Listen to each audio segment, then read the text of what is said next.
As I briefly mentioned way back, my cultural background is very Catholic, which means that I grew up celebrating Lent in all of its 2000s to 2010s glory.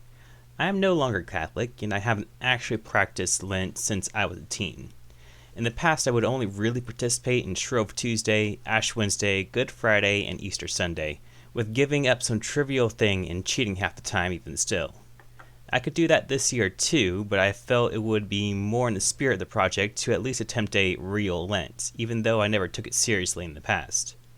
After all, even though I may not be Catholic, the pomp and ritual of Catholicism will always hold a special place in my heart.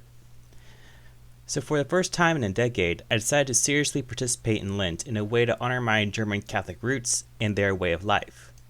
After all, the benefits of self-reflection, almsgiving, and fasting are not the personal property of any religion. The really old days of Lent, we're talking several hundred years ago, were pretty hardcore. Worshippers would fast from everything aside from water, bread, vegetables, and salt, with only bread, water, and salt being permitted during Holy Week. This eventually evolved into not eating meat, eggs, and dairy or anything particularly rich or decadent aside from Sundays. And that eventually into what we see in modern times as simply giving up a bad habit for 40 days and not eating meat, aside from fish, on Fridays. Despite the slackening of rules, Lent is still considered a time of overall fasting, which is why the eve of Lent is called Fat Tuesday, or more officially, Shrove Tuesday, the final feast before the fast. Not only are practitioners expected to fast in terms of food, but also in terms of festivities.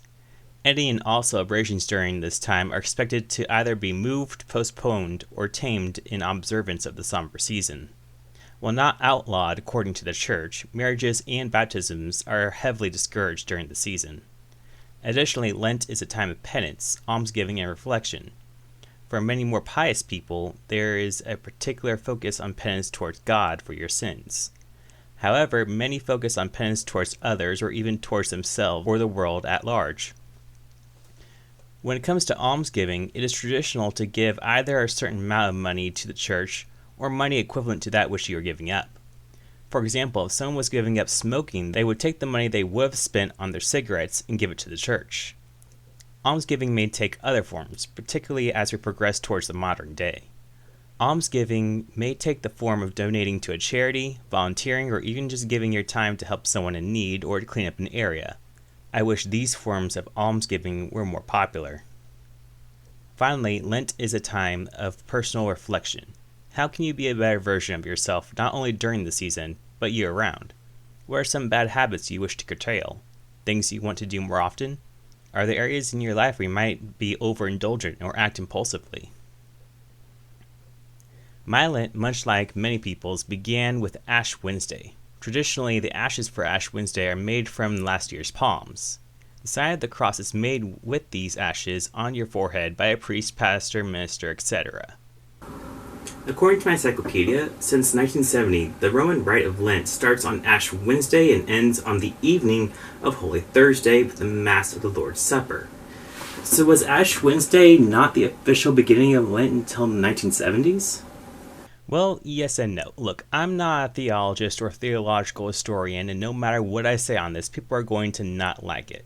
Long story short, the official beginning of the Lenten season is different depending on your denomination, with some using different calendars and counting different dates, some including Sundays and some not, so on and so forth. When did my Lent begin with Ash Wednesday in the 1900s? Well, everything, even the rites of the church, were less organized in the US than the further back in time you go, with many smaller rural churches doing as they saw fit if they had little or no guidance. So for the sake of simplicity, we'll just say, sure. So anyway, Ash Wednesday, much like the Fridays and Saturdays, since we are pre-66, to follow, includes an abstinence from meat aside from fish and alcohol, which I don't really partake in alcohol anyways. Speaking of meals, since this is pre-1966 and I am from a Catholic background, so where I'm going to follow Catholic rules here, I'm limited to 1 meal per day for each of the 40 days excluding Sundays. However, I am allowed a small meal called a Here come words. collation.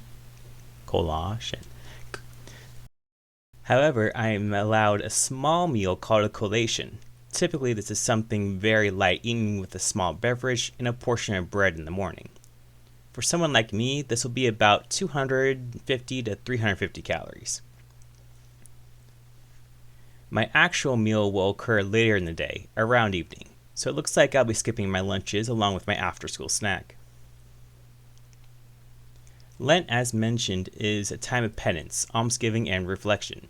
Generally speaking, I consider myself a very boring person. The only friend that I have now lives in another state, and I don't really socialize with my coworkers, and the only social interaction I get with people other than my fiance is with the old church ladies.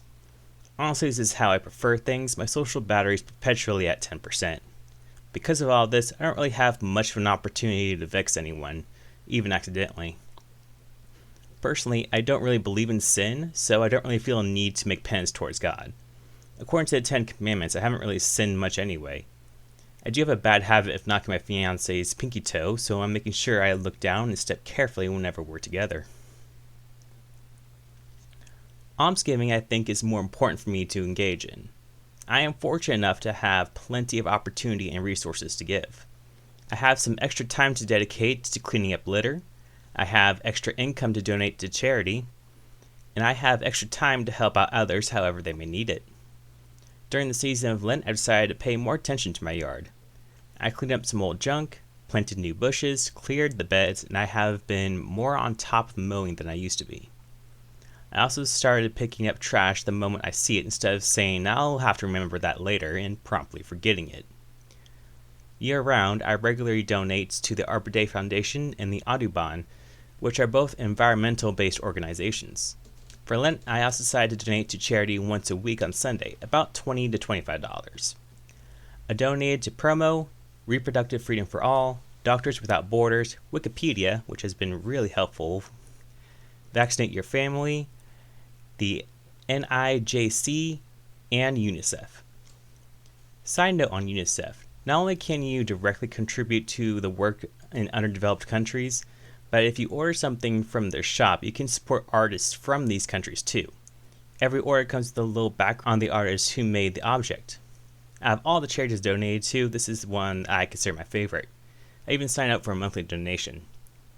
I decided to give towards my own land not only by cleaning it up, but also cleaning/refilling my bird feeders regularly.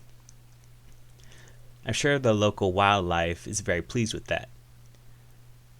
To help my local stray cats, I have started making an effort to make sure there is food out for them, and I planted some cat grass. And finally, I decided to give to myself. I had built into my schedule to exercise every day and visit the gym at least once a week. At least I tried to go to the gym once a week until my gym was destroyed by a tornado. I still exercise though. Finally, reflection. At the beginning of each week, I take some time to reflect on myself, my life, and my goals. How can I be a better version of myself? What do I wish I did more or less often? Is there anything I'm doing this Lenten season that I want to incorporate into my life long term? I started to give myself at least 15 minutes a day to work on any little personal project or goal I want. Since the beginning of the season, I've improved my calligraphy, learned some more ASL, took up Dutch, and completed some crafting projects. I have also taken the time to meditate and focus more on my spirituality. My physical health has improved even in just this short time due to the extra exercise I'm getting and the weight I'm losing. And overall, I just feel better about myself and what I'm doing in my everyday life. Sure, it's work, hard work, and there is part of me that wants to go back to doing significantly less all around. However, all the things that I have done during the season so far are things that I think I want to incorporate into my everyday life. I will go back to eating more meat though. I've been very low on my vitamin A and craving ham.